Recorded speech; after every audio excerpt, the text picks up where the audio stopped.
పెద్దలందరికీ నమస్కారం చెప్తూ ముఖ్యంగా చిన్నారులందరికీ నమస్కారము. ఈ రోజు ఈ ప్రోగ్రాం పెట్టినందుకు టీచర్లందరూ కోపంగా చూస్తున్నాడు నాకు.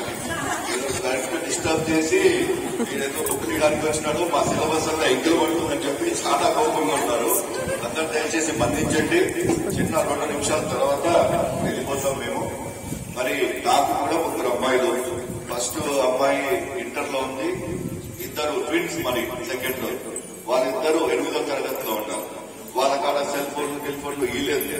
వాళ్ళకి ఒక రూల్ పెట్టారు, ఎంతసేపు నాని ఇంట్లో ఉంటే మీరు బుక్ తీసి చదవాలా, మీకు ఒక రిక్రియేషన్ టైమ్ లో మీరు ఏం కావాలంటే అది ఇప్పిస్తాం మీకు, దానికి ఏం పర్వాలేదు, కానీ చదువు ఇంపార్టెంట్ అని చెప్పి వాళ్ళకి చెప్పడం, మా ఇంట్లో సొంతంగా చెప్పడం జరిగింది.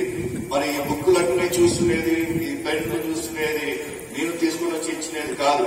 పత్తికొండ ప్రజలు నాకు దండలేయడానికి అంటే ఒక జనవరి 1 కి మేము దండలేస్తాము అంటే ఆ దండ ఎంచుకునేది 2 నిమిషాలు తీసి పక్కన పాడేసారు, ఒక 2 seconds లో. అట్లా చేయకండి. దయచేసి బుక్కులు పెన్నులు తీసుకుని రండి, నేను పిల్లలకి ఇక్కడ ఇస్తాము అని చెప్పి ఆ క్రమంలో ప్రతి ఒక్కరిని కూడా అడిగి ఈ బుక్కులు పెన్నులు ఆ బుక్కులు ఆల్రెడీ కొప్పటిపాడులో ఉండే ఎఫ్పిటిసి స్కూల్లో ఆల్రెడీ ఒక 1000 మంది విద్యార్థులకు అందరికి ఇచ్చాము. ఇప్పుడు ఆపర్చునిటీ మీకు వచ్చింది. దయచేసి పత్తికొండ ప్రజలు ఇచ్చిన ఆశీర్వాదం అనుకోని మీరందరూ కూడా మంచిగా చదవాలా.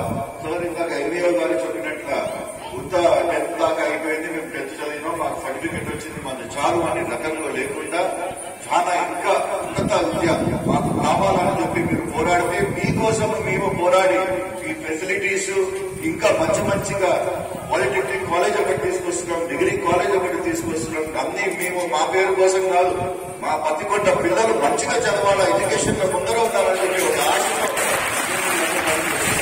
మరి టైం ఎక్కువ తీసుకోము, ప్రతి ఒక్కరు కూడా బాగా చదవండి. 10th ఇప్పుడు వచ్చే ఎగ్జామ్ లో 10th పిల్లలకి అందరూ కూడా ఆల్ ద బెస్ట్.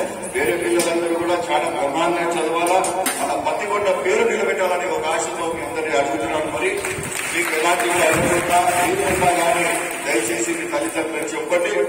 మీరు మేడం గారి అడిగారు, మాకు ఇక్కడ స్కూల్ గ్రౌండ్ లేదు, మేము దయచేసి టీటీడీ వాళ్ళతో మాట్లాడితే అక్కడ మేము క్లీన్ చేసుకుని అక్కడ మేము పిల్లలతో ఫిజికల్ ఎడ్యుకేషన్ కూడా చేపిస్తామని చెప్పి అడగడం జరిగింది. అది కూడా తొందరలో వాళ్ళతో మాట్లాడి అతి తొందరలో మేము ఆ పని కూడా చేసి పెడతాము. అట్లనే క్యాంటీన్ కూడా పైన కూడా కొంచెం పెడితే పిల్లలు కూడా భోజనాలకి సౌకర్యానికి కొంచెం ఈజీ అవుతుందని చెప్పారు. అది కూడా మనం చేపిస్తాము. పిల్లలు కింద కూర్చొని చదివేది కాదు, కింద కూర్చొని చదివే ఆడపిల్లలకి ఎంత ఇబ్బందో నాకు బాగా తెలుసు. అందుకోసమే మీకు బెంచులు వచ్చేటట్లు, చైర్లు వచ్చేటట్లు కూడా మేము చేస్తామని చెప్తూ సెలవు.